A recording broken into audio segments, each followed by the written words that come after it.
umur, sejahtera, bahagia, banyak rezeki dan banyak berkahnya. Amin ya Allah ya Rabbal alamin.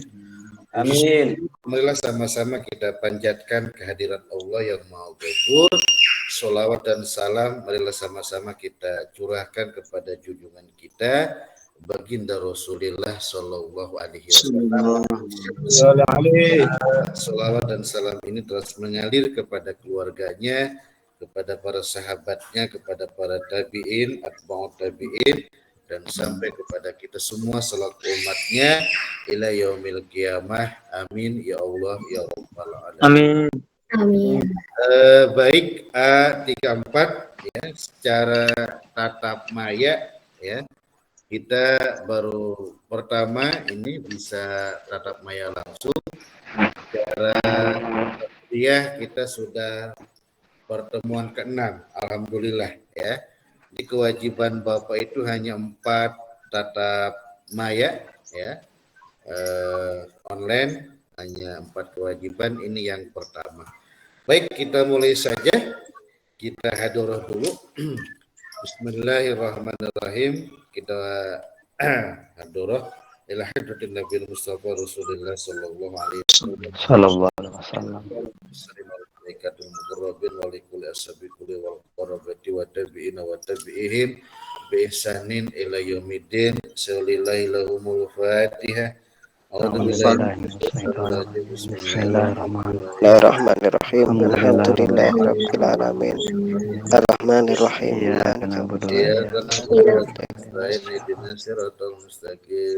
Siratal ladzina an'amta 'alaihim ghairil waladdallin.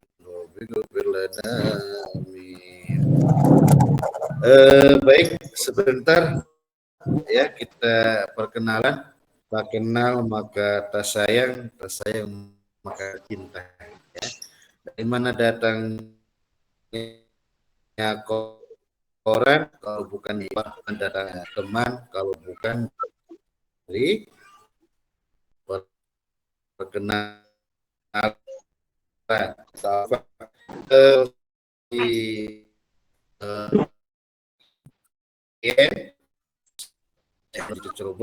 Hadis ya, juga mengampu mata kuliah alat tasawuf ya, di reguler maupun di PJJ PAI dan sebagainya.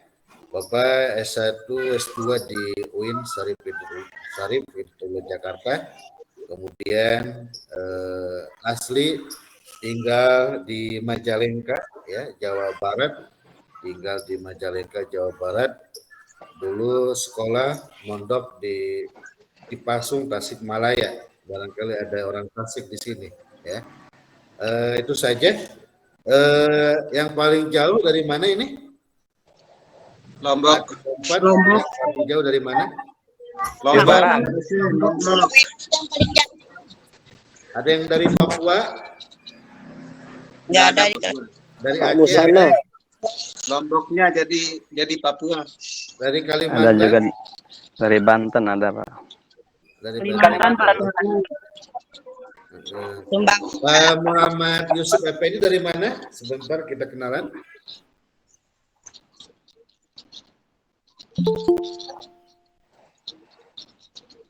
Dari Blitar. Pak Kusroni, Muhammad Kusroni dari mana? Saya dari Lebak, Banten, Pak. Lebak, Banten ya. Dari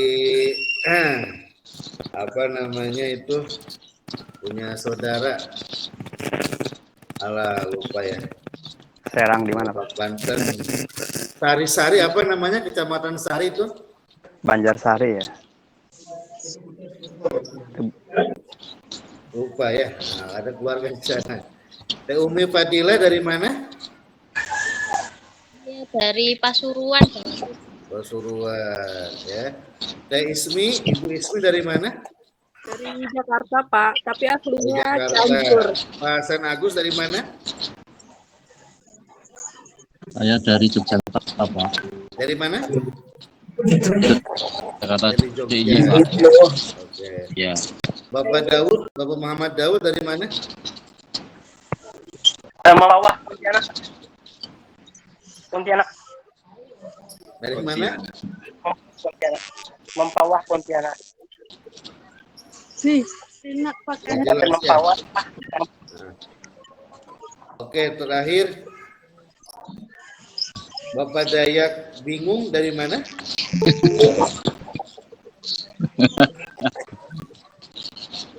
Ada Pak, saya Dewi Astuti. Udah.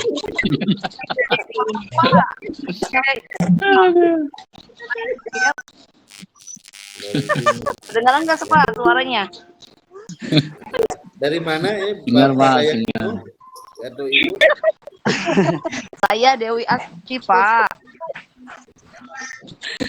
Iya. Ini nama asli atau nama apa? Ya, Itu namanya nama ganti. suami Pak. Nama palsu. Di suaminya. Ya. Email saya bingung lagi atau rusak. apa? Ya. Nah. Baik, kita mulai saja ya. Bismillahirrahmanirrahim. Kita akan mencoba menjelaskan dari awal tentang akhlak tasawuf ya. Mata kuliah kita adalah akhlak tasawuf. 1 akhlak, 2 tasawuf ya. Itu gabungkan jadi akhlak tasawuf ya. Suaranya kedengaran suara Bapak? Kedengaran, Pak. Dengaran, Pak. Baik, terima kasih. Akhlak tasawuf ya. Ini disiplin ilmu yang khusus ya. Jadi bagian dari disiplin ilmu dalam tradisi Islam. Kita tahu ya, dalam tradisi Islam ada ilmu fikih, ada ilmu nahwu sorof, ada ilmu balaghah, ada ilmu mantik, ada ilmu bayan, ada ilmu ma'ani, ada ilmu hadis, ada ilmu Al-Quran, ada ilmu usul fikih, ada ilmu arud, ada ilmu mantik, banyak. Dan diantaranya yang banyak itu ada ilmu tasawuf, ya, ilmu tasawuf. Nah, ini harus paham. Jadi tasawuf itu adalah bagian disiplin ilmu dalam tradisi Islam, ya. Makanya di pesantren kita sudah belajar ilmu tasawuf ya. Di pesantren itu kalau fikih kita belajar Safinah, ke atasnya lagi kita ngaji kitab namanya Fathul Qorib, kemudian kitab Al-Bajuri, kemudian ke atasnya lagi kitab Fathul Mu'in, kemudian ke atasnya lagi kitab Fathul Wahab, kemudian ke atasnya lagi kitab I'anatul Talibin ya, dan seterusnya. Itu disiplin ilmu fikih ya. Kalau ilmu nahwu sorof kita dulu belajar Jurumiyah ya, belajar Imriti, sorofnya mata kina, kemudian sorofnya Yakulu ya, nahunya ada Imriti, ada Mutamimah al-Jurumiyah, kemudian ada kitab Alfiyah, ada kitab hadis ya. Nah, kemudian di pesantren kita belajar kitab Subul Iman, Bahjatul Wasail, Sulamut Taufiq, ya, kemudian Bidayatul Hidayah, kemudian naik ke atas Minhajul Abidin, kemudian naik ke atas Bustanul Arifin, kemudian naik ke atas lagi kitab Hikam Ibnu Athaillah, kemudian ke atasnya lagi kita ngaji kitab Ihya Ulumuddin. Ini yang disebutkan terakhir. Ini kitab-kitab terkait disiplin tasawuf, ya, disiplin ilmu tasawuf, ya. Nah di sini kita bisa membeda-bedakan, ya, ngomongin tentang idhar, idgham, cara membaca Quran yang baik, itu bagiannya ilmu tajwid, ya. Tentang ilmu asbabul wurud, asbabul nuzul, am, khos, nasi, wa mansuh, mutlak, muqayyad, itu bagian ilmu usul fikih ya. Hadis ini dhaif, hasan, sahih, mutawatir, ahad, hadis mauquf, hadis mutawatir, ini bagian ulumul hadis, mubtada, khobar dan sebagainya, bagian ilmu nahwu shorof ya, bagian sholat, zakat, puasa, haji, jual beli, itu bagiannya ilmu fikih ya. Kemudian tentang tawakal, ridho ya, sabar, kemudian tentang maksiat telinga, maksiat lisan, kemudian maksiat tangan, maksiat perut, maksiat kaki, maksiat farji, ya, kemaluan, maksiat hati, itu bagiannya ilmu tasawuf, ya. Ini biar kita bisa membedakan. Ini sekarang kita lagi puasa enggak? Ada yang tidak puasa? Ada, ibu-ibu lagi. Ya. Bapak-bapak, bapak-bapak. Puasa. Alhamdulillah lancar. Alhamdulillah. Nah, di sini kita akan contohkan agar kita bisa membedakan mana wilayah tasawuf dan mana wilayah ilmu yang lainnya. Tasawuf dalam fikih puasa dalam fikih itu ya menjaga dari yang membatalkan puasa, ya, dari makan, minum, berjima, dari utah yang disengaja, dan dari perbuatan murtad. Itu puasa, ya, menurut kacamata fikih Agama. ya. Nah, puasa menurut kacamata tasawuf harus puasa lahir dan batin, ya. Berarti tidak saja menjaga dari makan, minum, ya, berjima di siang hari dan sebagainya, tapi harus menjaga, ya, anggota badan kita dari perbuatan dan maksiat. Nah, itu puasa lahir dan batin, ya. Makanya kata Nabi, yuftirnas shaim khamsun yuftirnas shaim. Ada 5 perkara yang membatalkan pahala puasa.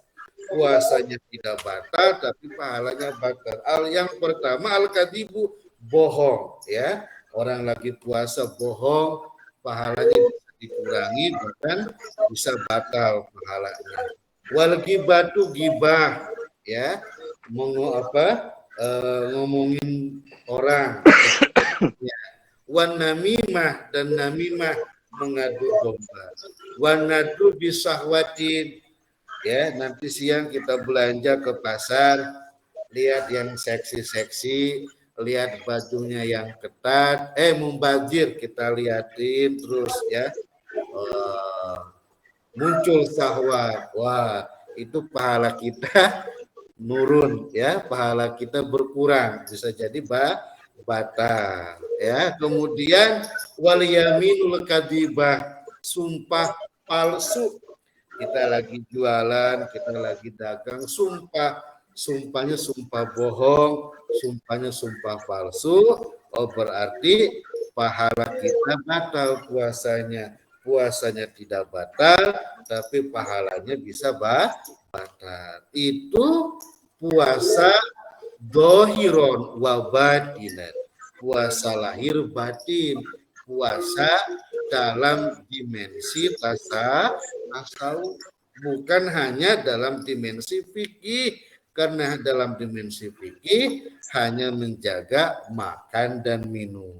Maka di sini, ya, dalam kacamata tasawuf baginda Rasul, ya, bersabda kam min shaimin, ya, laisa, ya, min siyamihi ilal ju' wal atas. Banyak orang yang berpuasa, ya, tapi mereka hanya mendapatkan lapar dan dahaga. Nah, ini dimensi tasawuf, ya, dimensi puasa dalam kacamata ilmu tasawuf, ya.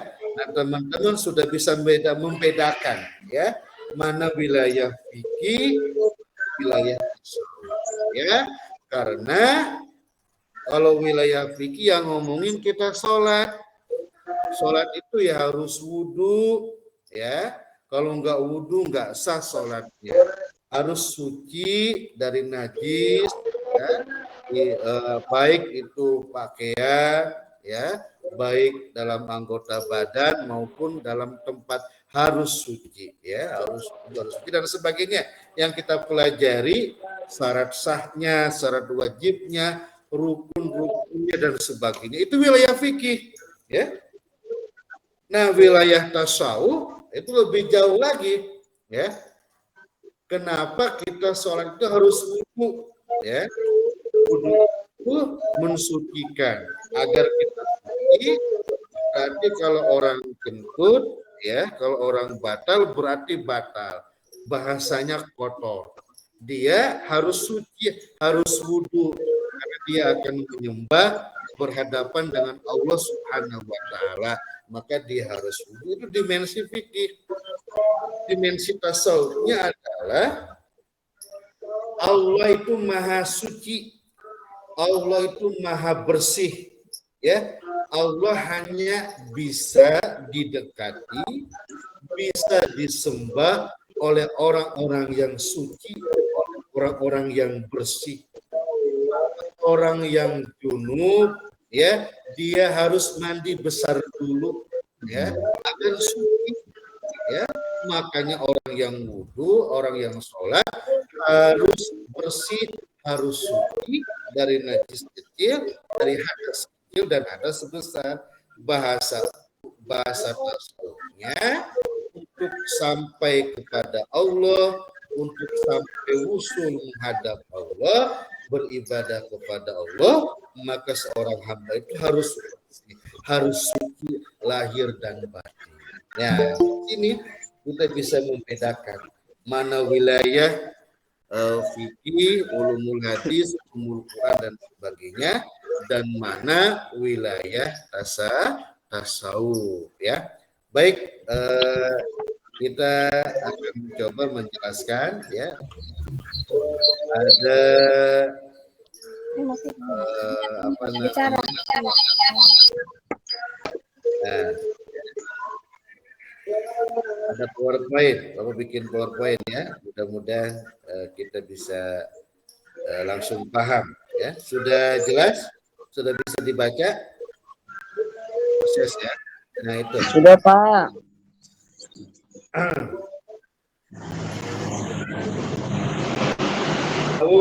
Ya. Nah, ini harus bisa membedakan, ya, mana ilmu tasawuf dan mana ilmu yang lainnya. Sudah jelas, ya? Tasawuf, ya. Ada dua akhlak tasawuf. Nah, kenapa kok ini ada dua kalimat ini, ada dua kata ini, ya? Karena sebenarnya ya akhlak itu masuk dalam bagian kajian tasawuf, ya. Dalam dunia akademisi ada akhlak, ada tasawuf digabungkan. Nah, ini tiada lain karena yang ya, diikuti itu adalah tasawuf akhlaki, ya.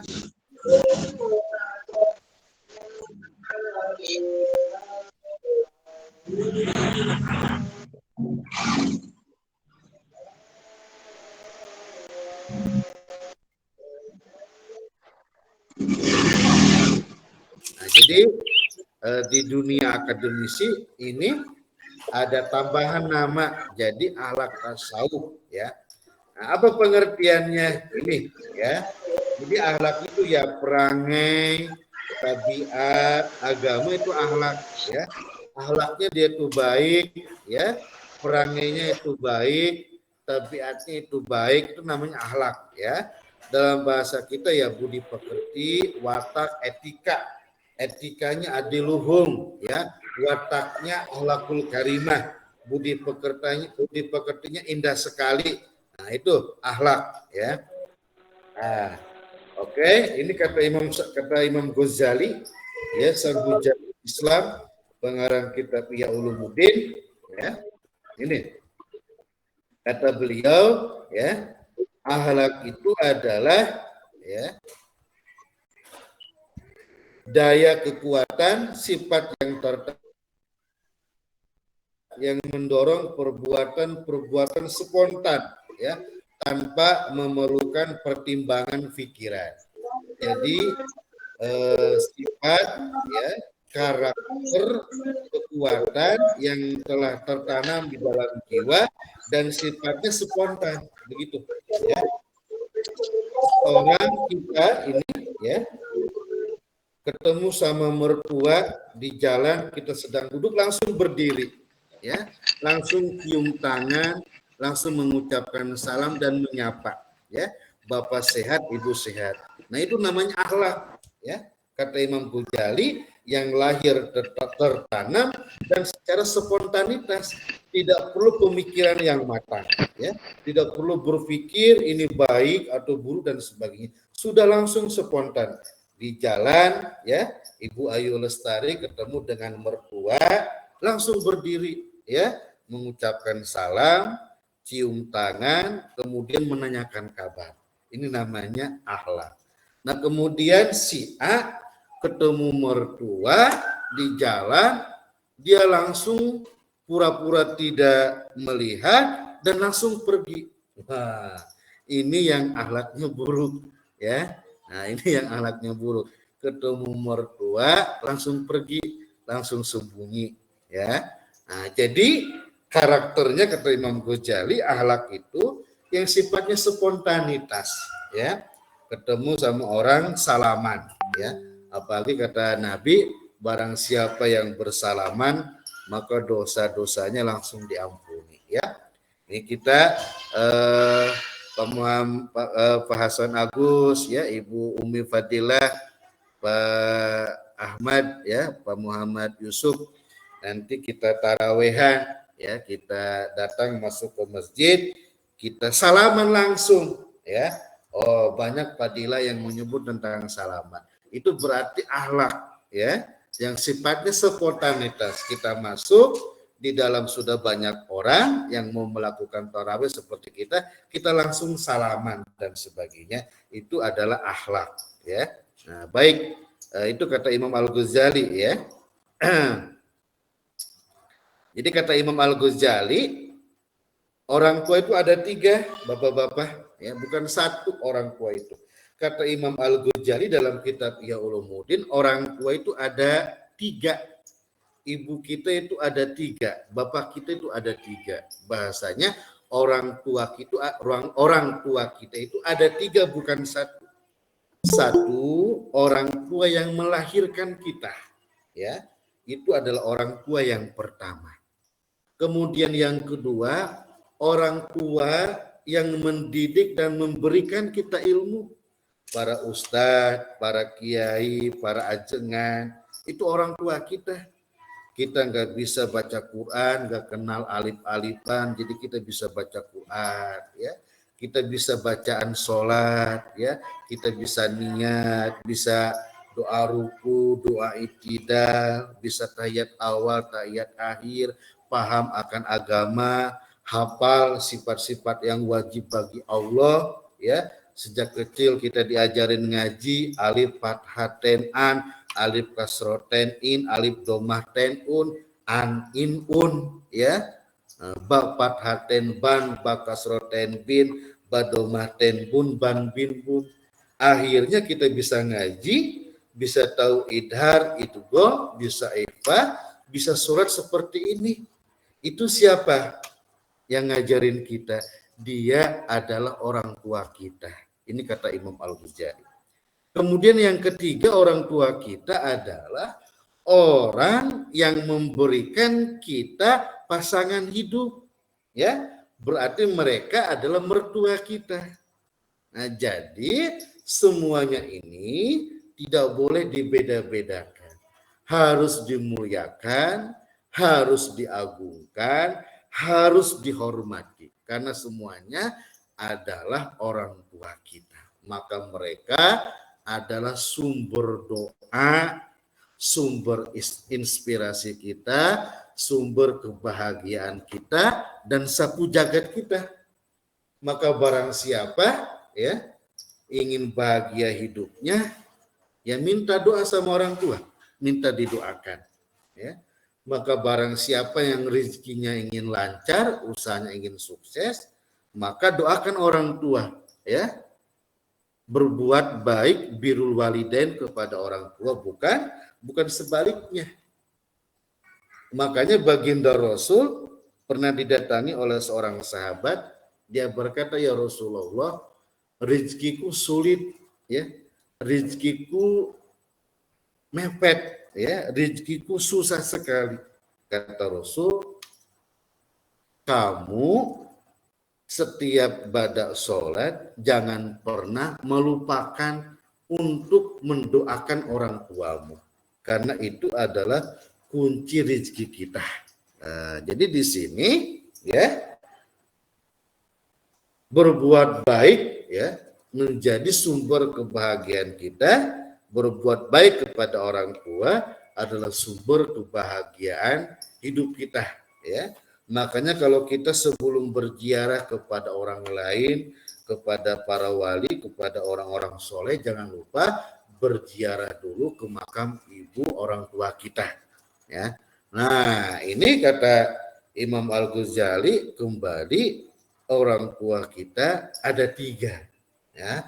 Nah, maka wilayah tentang berbuat baik kepada orang tua itu merupakan tasawuf, ya.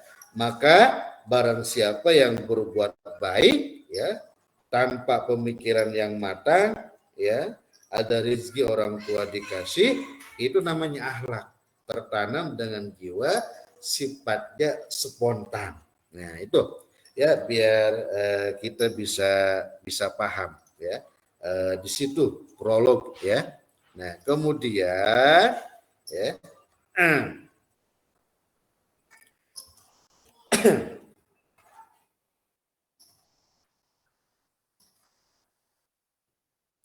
nah, ini pengertian tasawuf, ya. Banyak para ulama mendefinisikan tasawuf, ya, atau cikal bakal kata ini kenapa dinamakan tasawuf, ya. Nah, ini secara bahasa yang pertama, ya, tasawuf itu berasal dari kata ahlus sufah, ya. Jadi ahlus sufah itu adalah mereka yang diabadikan di dalam Quran, sekelompok orang, ya, yang mana mereka hidup pada zaman Rasulullah, yang hidupnya tinggal sehari-hari, ya. Nah, mereka mengabdikan hidupnya untuk beribadah kepada Allah Subhanahu wa taala. Jadi ahlus sufah ini diabadikan oleh Al-Qur'an. Contohnya ada Salman Al-Farisi, ada Abu Dzar Al-Ghifari, ya, ada Abu Hurairah. Mereka ini adalah orang yang jauh datang ke Madinah, tidak punya sanak saudara, tidak punya tempat tinggal, tidak punya pekerjaan, akhirnya ya ditempatkan oleh Rasulullah di masjid di serambinya. Kamu tidur di sini, ya. Kamu nggak usah bekerja, nanti kamu dapat makan, dapat minum dari sahabat-sahabat yang lain.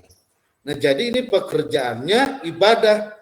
Kata Nabi, sholat, ya, sholat sunnah, tahajud, ya, zikir, sholawat, ya. Kata Nabi, puasa. Kata Nabi, berperang. Jadi mereka ini hidupnya adalah senantiasa mengabdi kepada Allah Subhanahu wa taala. Maka mereka mendapatkan julukan dalam Al-Qur'an disebut ahlus sufah, ya. Nah, ini awal mula. Maka disitulah ahlus sufah, tasawuf. Maka tasawuf diidentikan kepada orang ahlus sufa yang hidupnya adalah mengabdikan diri kepada Allah Subhanahu wa taala. Itu satu ya, asal muasalnya. Insya Allah langsung paham ya, harus langsung paham.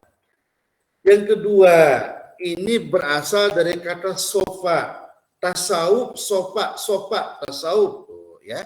Awal katanya dari kata sofa, apa artinya? Bersih, suci ya, karena mereka orang tasawuf itu adalah orang yang suci ya, orang yang mensucikan lahir batinnya, seorang salik yang berjalan menuju Allah Subhanahu wa taala ya.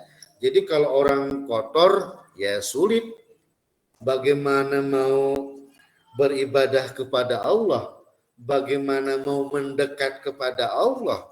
Dia kotor, Allah itu suci, jadi nggak bisa padu, nggak bisa didekatkan antara yang suci dan yang kotor. Allah itu suci, bisa didekatkan oleh yang suci.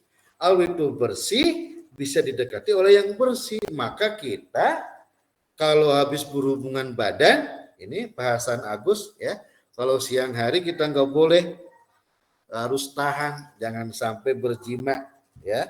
Atau misalkan di sini ada pengantin baru, di sini. Bapak Saipudin barangkali pengantin baru, Pak Wawan. Tak mau salah. Ini harus dijaga ya. Pengantin baru harus dijaga. Nunggu nanti sampai maghrib ya. Allahu Akbar, bisa langsung jima silakan, nggak usah minum. Bukannya 2 kali Pak ya? Bukannya 2 kali. Ya. Nah, ada yang habis buka terus buka-bukaan. Kalau berbuka puasa dengan jima boleh enggak? Langsung boleh ya. Tapi kebangetan ya, minum dulu ya. Sebutir kurma, secangkir kolak baru boleh berhubungan badan ya.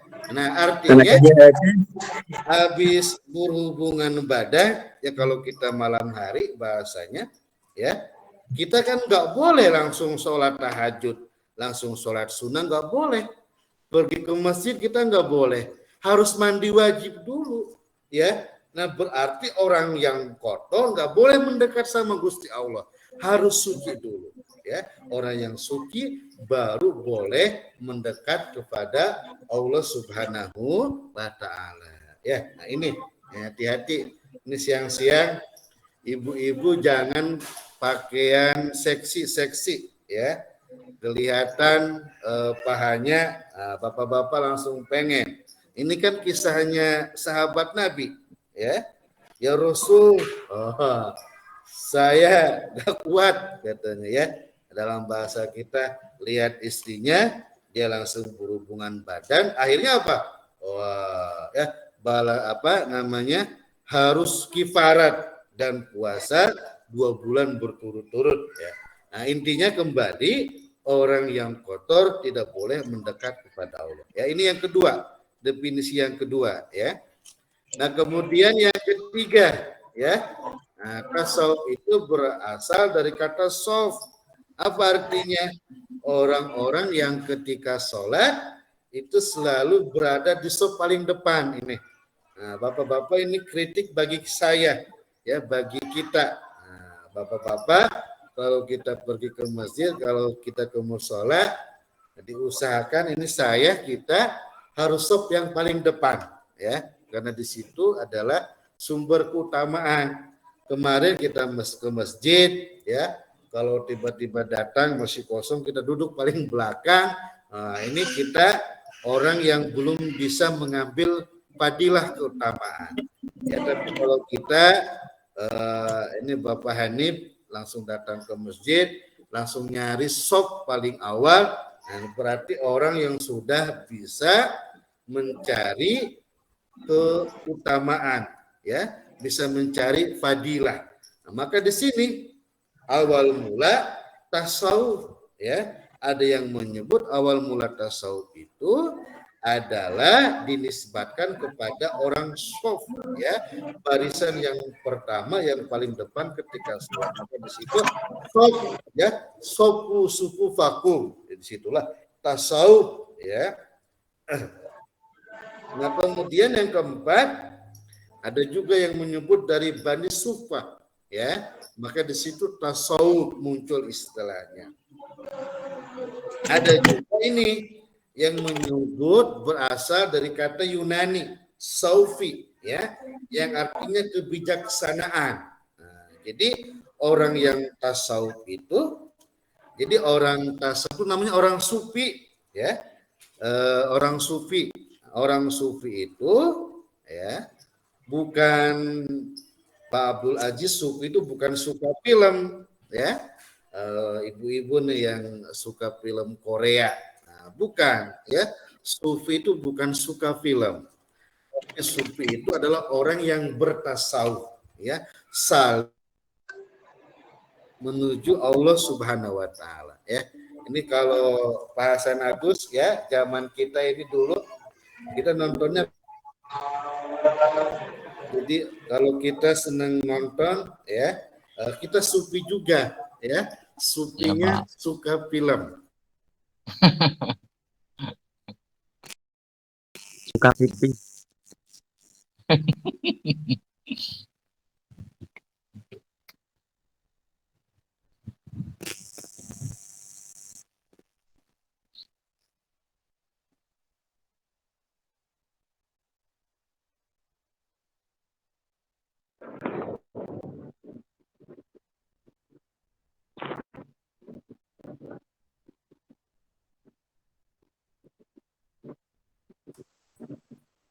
Ya, kembali. Terdengar suaranya? Sudah Pak, dengar. Di sini tasawuf itu diambil dari saufi, kebijaksanaan. Karena orang yang tasawuf itu, orang sufi itu harus bijaksana hidupnya, ya. Dia orang pintar melihat orang bodoh, dia harus arif bijaksana. Oh, saya ini pintar, oh dia itu bodoh. Kalau saya melakukan dosa, ini sungguh amat punya. Tapi kalau orang bodoh, ya berbuat dosa wajar karena dia kebodohannya. Jadi harus arif.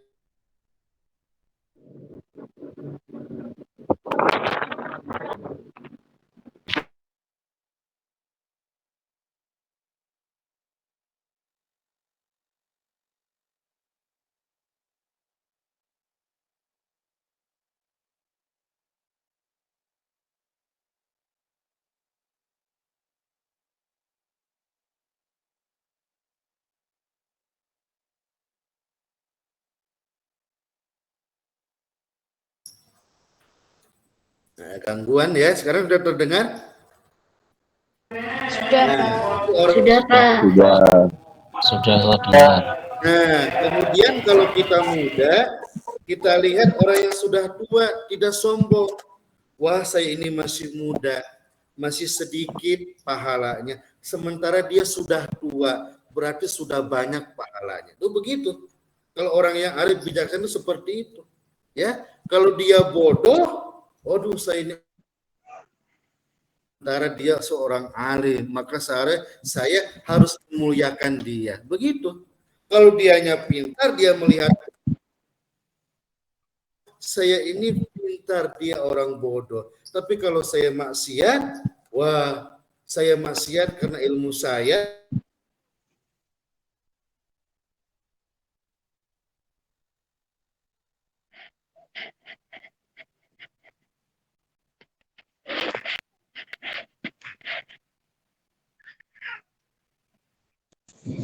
Suaranya hilang, Pak.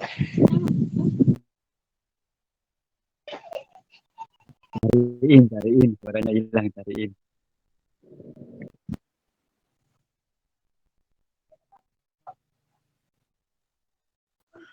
Suaranya hilang, cariin. Hilangnya di mana? Oke, ya.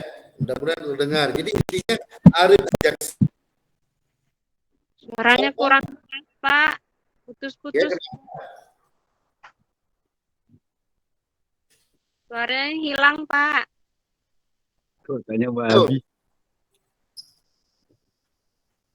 Putus-putus. sekarang sudah jelas? Sudah, Pak.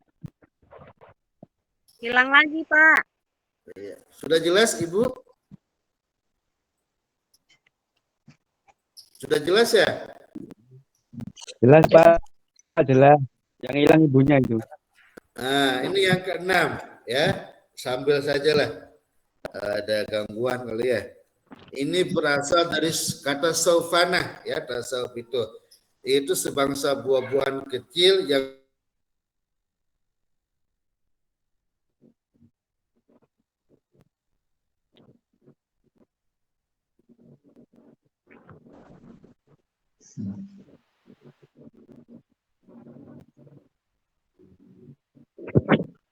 Ikhfa. Samar-samar. Hilang lagi suaranya. apa ya? Suaranya hilang. Puasa nggak stabil jadinya. Iya, gangguan lagi ya. Sudah jelas sekarang ya? Sudah jelas. Ya jelas Pak. Bismillahirrahmanirrahim ya. Nah, jadi ada yang menyebut ya tasawuf itu asal katanya kain wol dari bulu domba. Nah, jadi awal mulanya seperti ini ya. Jadi ada sekelompok orang, para ulama dan masyarakat yang mengkritik cara hidup oknum-oknum kaisar, oknum-oknum raja-raja.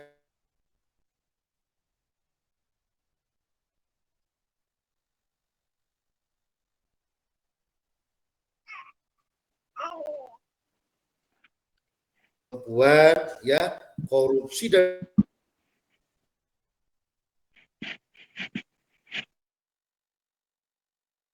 mata ya, kemudian perak ya menghiasi sekujur tubuhnya. Nah, tapi mereka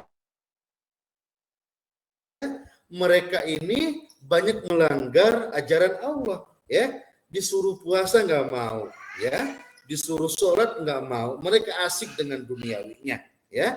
Nah, rata-rata mereka itu ya mabuk-mabukan, berjudi ya, pakaian gemerlapan, rumahnya bagaikan istana ya, kemudian harta bandanya berkalung emas permata, begitu juga di badannya. Maka tapi mereka jauh dari Allah. Kemudian muncul sekelompok ulama, masyarakat ya, memakai kain dari bulu domba yang kasar itu ya, kain wol. Pakaiannya kasar, hidupnya seadanya, rumahnya seadanya, bekerja seadanya, tapi ibadah mendekatkan diri kepada Allah sangat rajin. Ini mereka mengkritik kalangan istana, ya, mengkritik kalangan oknum-oknum kerajaan yang hidupnya mewah dan jauh dari Allah.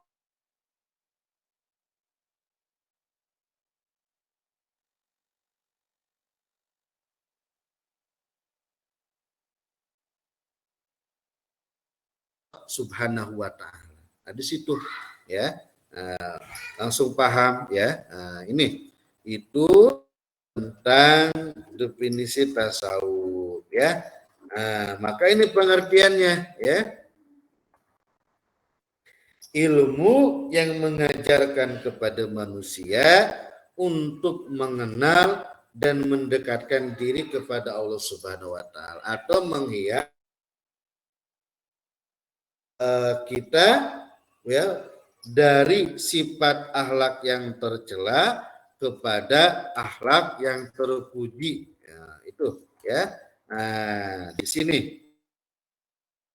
Kemudian ya mau ganti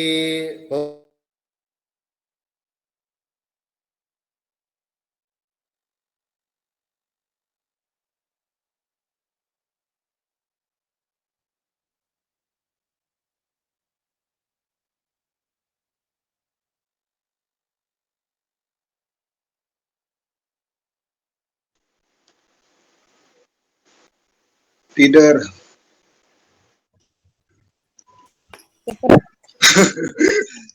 tidur ngantuk. Sholat dulu.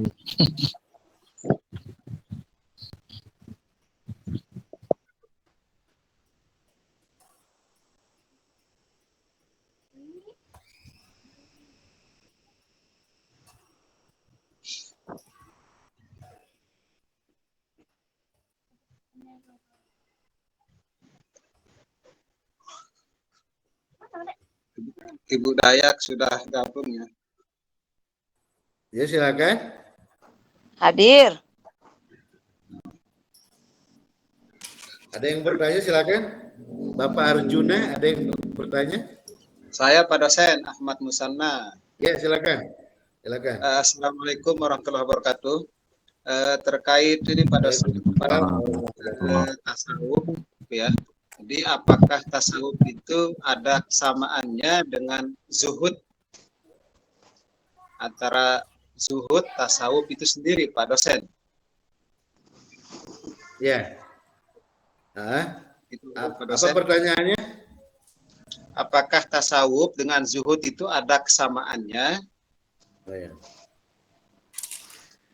Baik, terima kasih Pak Ahmad Musanna ya. Nggih. Tasawuf itu disiplin ilmu ya. Sementara juhud adalah maqamat ya. Jadi maqamat itu adalah stasiun-stasiun, tahapan-tahapan, terminal-terminal yang harus dilalui oleh seorang salik, oleh seorang hamba Allah untuk sampai wusul kepada Allah. Ya, jadi juhud itu adalah stasiun, ya, terminal, tahapan-tahapan, tangga-tangga yang harus dilalui oleh seseorang, ya, oleh kita untuk sampai mencapai wusul, ya, bertemu Allah Subhanahu wa taala, ya.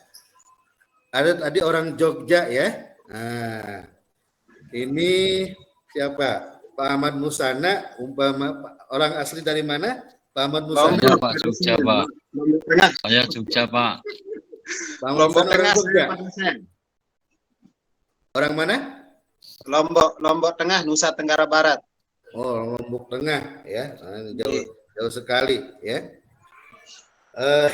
Contoh ya, kita mau ke Jogja dari Jakarta ya. Kita mau Jogja dari Jakarta, kita ada saudara di sana ya, atau ada teman sejawat di sana ya, atau ada istri tinggal di Jogja umpamanya ya, istri Pak Hasan Agus ini lebih dari satu umpamanya ada yang di Jogja ya.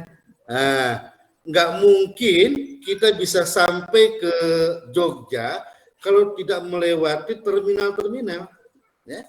Nggak mungkin kita bisa ke Jogja naik kereta kalau tidak melewati stasiun-stasiun. Nah, stasiun diantaranya itu ada yang namanya stasiun juhud, harus kita lewati.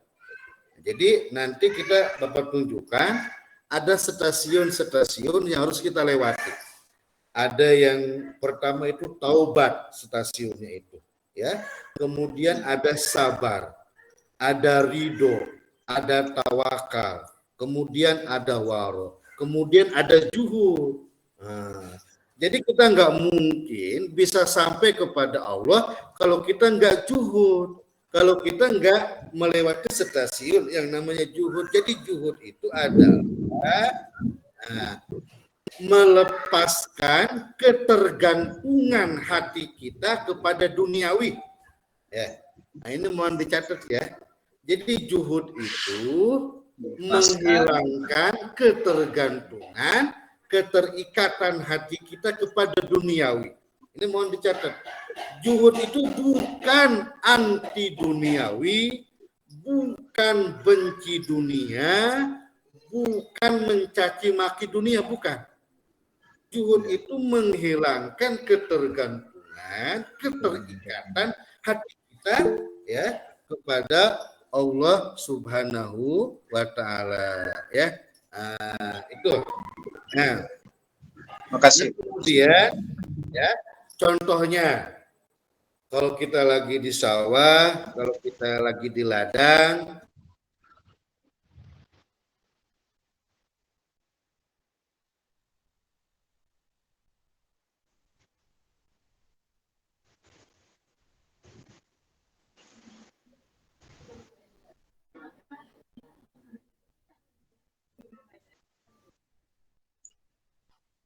hilang sinyal karena lagi ke ladang. nah, kita 5 menit lagi ya. Lagi ya. Ya, Pak. Siap, Pak.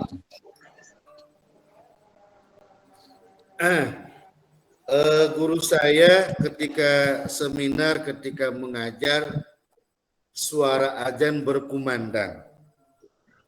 Dia nawarin ke mahasiswa, kita mau lanjutkan menuntut ilmu atau mau sholat berjamaah? Ya. Sholat berjamaah silakan, menuntut ilmu silakan. Tapi kita harus pilih satu, katanya. Ya, menuntut ilmu itu hukumnya wajib, ya. Nah, dan sholat berjamaah bisa kita lakukan setelah menuntut ilmu, ya. Nah, jadi kita menuntut ilmu dulu, baru sholat berjamaah. Nah, ini kata guru saya, ya. Nanti silakan, ya. Mau sholat zuhur, yang penting kita bisa berjamaah, ya. Jadi menuntut ilmu itu, ya, seperti ini. Dalam kaidah usul fikih itu, ya, lebih baik dibandingkan 1000 sholat sunnah. Ya, maka Imam Syafi'i, Imam Maliki, Imam Hanafi, ya, mengatakan bahwa menuntut ilmu itu lebih baik daripada amalan-amalan sunnah, ya. Nah, nanti kita kecuali kalau kita lagi tidak menuntut ilmu, ya segera, ya, ada panggilan Allah, segera, ya, untuk melakukan sholat. Ini ada kumandang Allah, ya kita langsung ingat kepada Allah, yaitu kita sedang menuntut ilmu di sini, ya. Nah, jadi kita lanjutkan sebentar, ya. Jadi sama-sama baik kita raih semuanya. Yang mau sholat berjamaah nggak apa-apa, silakan, tafadhol. Yang mau di sini juga silakan, tafadhol, kita bebas, ya. Sama-sama kita mendekatkan diri kepada Allah. Disinilah tasawuf, ya. Bisa semuanya kita menjadi orang bijak. Nah, kemudian ini kita bekerja, kita di sawah, kita di ladang, ya. Sholat Jumat kita ditinggal, sholat lohor kita ditinggal. Ini berarti orang yang terikat hatinya kepada duniawi, ya. Atau misalkan Bapak kasih contoh, ya, waktu mahasiswa ada pecel lele yang laris, ya. Ada pecel lele, pecel ayam yang laris sekali, ya. Banyak konsumennya, ya. Karena banyak konsumen, ya, tiada henti-henti, datang waktu lohor, duhur, dia tinggalkan sholat lohor. Datang waktu asar, dia tinggalkan sholat asar. Karena banyak sekali, ya, konsumen. Datang waktu maghrib pun dia tinggalkan sholat maghrib. Nah, berarti ini orang, ya, hatinya terikat sama duniawi, ya. Berarti hatinya diikat sama dunia.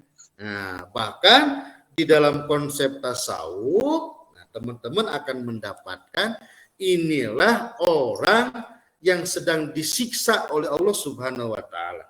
Oh, ini kalau berbicara ilmu tasawuf itu luhur ilmunya, ya. Jadi jangan disangka orang yang sedang disiksa oleh Allah itu orang yang melarat, orang yang miskin, orang yang sakit. Nah, tapi di dalam tasawuf mengajarkan kepada kita ada orang yang sedang disiksa dengan kenikmatan-kenikmatan. Bapak ulangi. Ada Allah dengan cara Allah berikan dia kenikmatan, ya. Yang contohnya orang yang jualan pecel, ya, Allah kasih dia kenikmatan.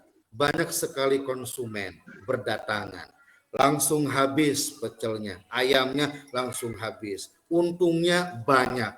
Dia senang, tapi dia tinggalkan lohor, asar. Ini sedang disiksa oleh Allah berupa Allah menjauhkannya dari dia ini. Ya, Allah menjauhkan dia dari Allah Subhanahu wa taala, sehingga Allah tidak memberikan kesempatan kepadanya untuk mengabdi, beribadah, menunaikan sholat. Allah menjauhkan dia dari zatnya. Oh, ini tasawuf, ya.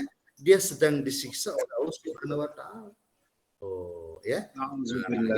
Ya, jadi kembali juhud itu bukan membenci duniawi, bukan benci harta, bukan benci harta benda, bukan. Karena dalam tasawuf juga menyuruh, Islam itu menyuruh untuk kita berkecukupan, untuk menjadi orang yang cukup, menjadi orang yang kaya, jangan menjadi orang yang fakir, jangan menjadi orang yang miskin, masa kini, ya. Masa kini itu kan masa kini, ya. Karena kata Nabi, kadal fakru ayat nakufan. Terkadang kepakiran itu mendekatkan diri kepada kekufuran. Terkadang fakir itu mendekatkan seseorang kepada kufur. Kalau perut kita lapar, oh belum makan 2 hari, lapar. Bagaimana kita bisa ibadah kepada Allah? Bagaimana kita bisa sholat, bisa mengaji, ya, bisa baca Quran, bisa baca sholawat dan sebagainya. Susah kalau orang lapar itu. Maka orang lapar itu boro-boro mikirin sholat. Maka kadal fakru ayyakuna kufran. Terkadang kepakiran itu, kemiskinan itu mendekatkan seseorang kepada kekufuran. Nah, simpulnya juhud itu melepaskan ketergantungan kita kepada duniawi, tapi bukan berarti mencaci maki dunia, membenci dunia, dan menjauh dari duniawi, bukan, ya. Bisa dipahami, ya. Itu. Ada yang bertanya lagi? Saya Pak, boleh bertanya Pak? Ya, Pak Agus, silakan. Ya, mau bertanya, itu di dalam materi itu kan ada tingkatan-tingkatan tasawuf Pak. Ada yang tertinggi, ada yang terendah. Nah itu sebaiknya kita sebagai seorang muslim itu bagaimana menyikapi tentang tingkatan dari tasawuf itu Pak? Oke. Bagi para pemula, ya, bagi saya orang awam, ya, sebaiknya kita, ya, tasawufnya tasawuf akhlaki, ya, tasawuf akhlak aja, ya. Oh, iya. Yang jelek kita buang jauh-jauh, ya, yang baik kita hiasi diri kita. Jadi apalagi zaman sekarang, nah ini zaman sekarang kan banyak orang yang stres, ya. Ada yang namanya orang perkotaan itu gejalanya namanya gejala stres, ya, edan, ya, gejala ketidaknormalan, ya. Nah, itu karena mereka tidak bisa, ya, kalau dalam bahasa tasawuf yang mereka punya penyakit, ya, punya penyakit, ya, obatnya tiada lain adalah tasawuf, ya, obatnya tiada lain adalah tasawuf.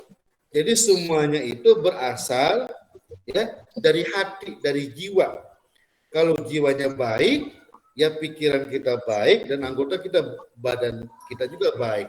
Tapi kalau hati kita busuk, jelek, ya, hati, kemudian pikiran kita dan anggota badan kita juga jelek. Jadi betul-betul hati ini, ya, menjadi sumber kebahagiaan, ya. Maka coba kalau kita contohkan, ya, ini kisah nyata, ya.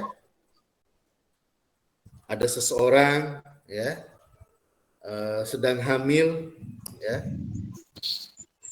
kemudian banyak hutang piutang dan sebagainya, ya, puluhan juta, ya, karena hatinya tidak tenang, ya tentu saja masuk ke dalam pikiran, ya, kepikiran, terpikirkan, kemudian merasuki kepada seluruh anggota badan, ya, tidak mau makan, tidak mau minum, ya, hatinya tidak tenang, kemudian kurus, ya, badannya hilang, hanya seperti tulang belulang, ya, kelihatan banget yang dulu ada daging sekarang kurus, apalagi dia hamil, ya, keluar masuk rumah sakit dan sebagainya, ya, kemudian akhirnya meninggal dunia, ya. Ini kan berasal dari pikiran, ya, pikiran sedang hamil ditambah masalah dalam hidup, ya, yang tidak bisa diselesaikan. Nah, ini obatnya, ya, bukan obat yang sifatnya lahir, ya, dan juga tidak cukup pergi ke psikiater, ya. Ilmu psikologi sulit menyembuhkan ini. Ini bisa sembuh oleh tasawuf, ya, bahwa hati kita harus menerima apa adanya, ya, harus tawakal, harus tenang, yakin ada jalan keluar dan sebagainya dan sebagainya. Intinya hadapi hidup ini dalam hadapi hidup ini dengan senyuman. Ya udah selesai. Itu inti ajaran tasawuf seperti itu. Nah, bagi kita, bagi saya orang awam, ya tasawuf ini tasawuf akhlaki, ya, agar kita bahagia dan sebagainya. Ngurus tentang hati, ya, keseharian kita. Ini yang namanya tasawuf itu mudah diomongkan, ya Allah, tapi sulit dilakukan, ya. Coba orang yang iri dengki, yang punya sifat hasud, orang yang iri dengki sifat hasud itu, ya, orang yang tidak menerima, ya, orang lain mendapatkan rezeki dan menginginkan rezeki itu hilang dari orang lain. Tetangga beli motor sakit hatinya, pedih hatinya, ya, nggak bisa tidur, ya, nggak bisa makan, nggak bisa minum. Tetangga, ya, mungkin musuhnya beli mobil, wah tambah lagi, ya, tambah lagi tuh pikirannya, nggak bisa makan, nggak bisa minum, ya, kemudian juga nggak bisa tidur, ya, sakit. Tetangga beli sawah, beli tanah, wah masuk rumah sakit. Ya. Jadi orang yang hasud itu sedang menyiksa dirinya, ya, dan tiada hari, tiada waktu dipenuhi keinginan sebuah harapan agar rezeki itu hilang dari orang lain. Tetangga sukses, tokonya lancar, banyak penjualnya muncul, ya, ada rasa ingin harapan, ya, supaya tokonya hancur, tokonya terbakar, gas-gasnya meledak, ya, kemudian orang-orang tidak beli lagi ke sana, intinya rugilah, abruk, bangkrut tokonya. Itu kan orang yang hasud. Nah, orang yang hasud bagaimana dia bisa bahagia hidupnya? Nah, tasawuf mengajarkan kita untuk kita senantiasa menjauhi, membuang sifat hasud ini, ya, karena orang yang punya sifat hasud ya sulit dia bahagia hidupnya, ya, sulit untuk bahagia. Jadi tasawuf bagi kita, ya, bagi saya orang awal, ya ini, ya, ngurusin akhlakul karimah, kepada yang atas kita hormat, kepada yang bawah kita memuliakan, kita menyayangi, orang tua kita muliakan, saudara sanak saudara kita muliakan, gak boleh sombong, punya ilmu tawadu, ya, lagi nggak punya uang kita sabar, itu aja, ya, simpel.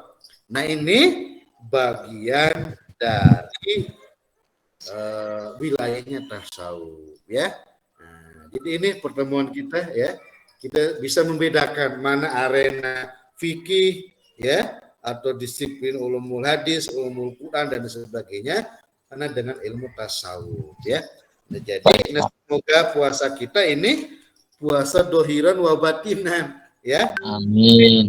Ya, mudah Amin, Pak. dilakukan tapi sulit dilakukan. Tapi kita ya berusaha, ya, minimal ibu-ibu kalau mau marahin suami jangan siang-siang, nanti saja malam, ya. Ibu-ibu Muna sudah nanyain uang belanja belum ada juga. Waduh, kita kan pengen marah sama suami, ya. Ditahan dulu marahnya. Nanti marahnya Isya habis taraweh, ya. Nah, karena bisa jadi marah kita mengurangi nilai puasa kita, ya.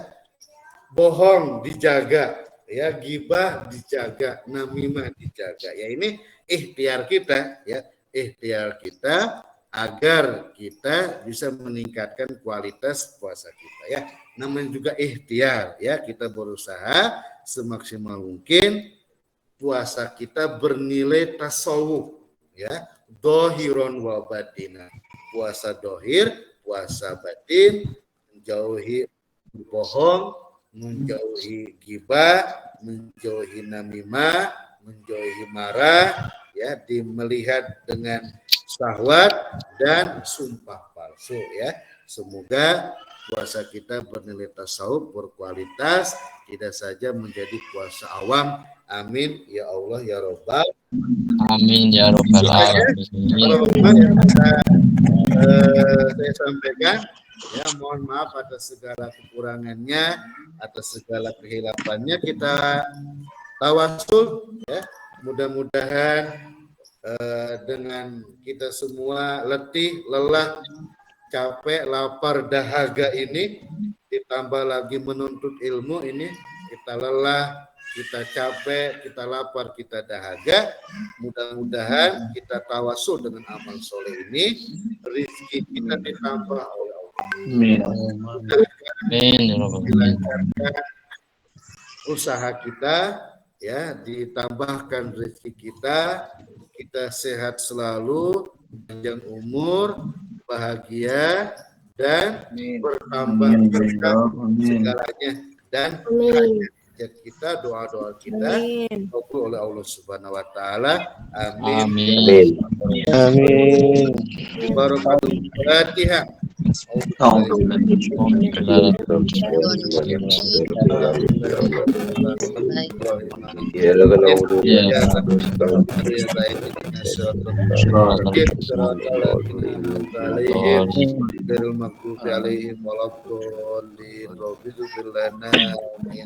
Bapak tutup, wallahul muwaffiq ila aqwamit thoriq. Wassalamualaikum warahmatullahi wabarakatuh.